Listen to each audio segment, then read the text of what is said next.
नमस्कार दोस्तों, देव के म्यूजिक चैनल में आप लोगों का स्वागत है सर। आइए रामायण कथा में सुनते हैं कि माता सीता भस्म कर सकती थी रावण को, लेकिन क्यों नहीं किया।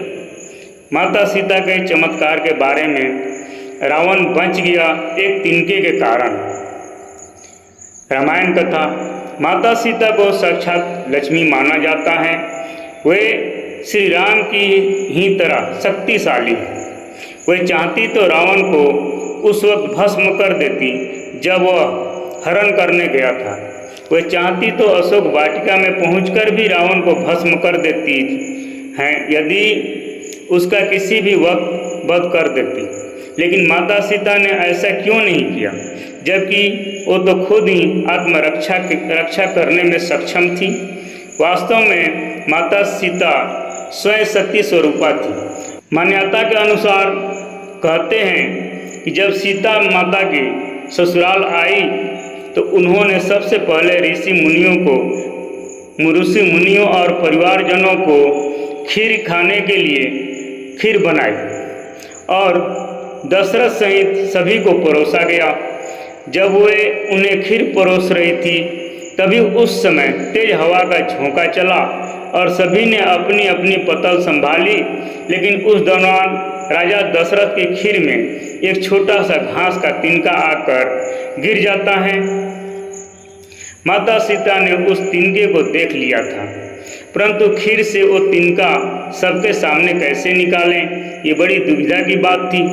तभी उन्होंने तिनके को दूर से घूरा और माँ सीता की दृष्टि से ही वो तिनका पुनः उड़ा और हवा में ही जलकर राख बन गया। सीता जी को लगा कि उनका यह चमत्कार किसी ने नहीं देखा, लेकिन राजा दशरथ ने यह सब देख लिया था और वो समझ गए थे यह कोई साधारण स्त्री नहीं बल्कि जगत जननी है। उनके इस चमत्कार को देखकर वे डर भी गए थे। खीर खाने के बाद राजा दशरथ अपने कक्ष में चले गए और बाद में उन्होंने सीता माता को अपने कक्ष में बुलवाया। वहाँ उन्होंने माता सीता से कहा कि आपका यह चमत्कार मैंने देख लिया है और अब मैं समझ गया हूँ कि आप कौन हैं। इसलिए आज आपसे मुझे एक वचन दीजिए कि जिस दृष्टि से आपने उस तिनके को देखा उससे कभी किसी और को नहीं देखोगे।